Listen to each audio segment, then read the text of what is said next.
Instansi kepolisian kembali buat heboh dengan kasus polisi tembak polisi.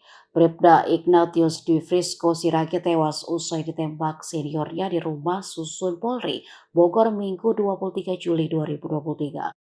Korban diketahui bertugas di Densus 88 anti teror, sedangkan pelaku adalah seniornya sendiri.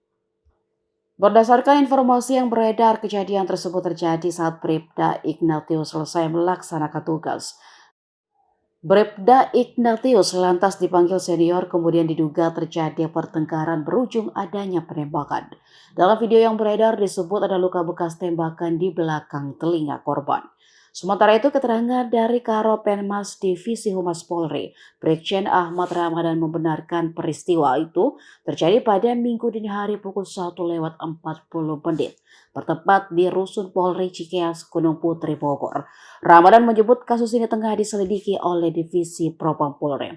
Bahkan polisi mengamankan 2 tersangka yang juga anggota berinisial Bribda IMS dan Bribka IG.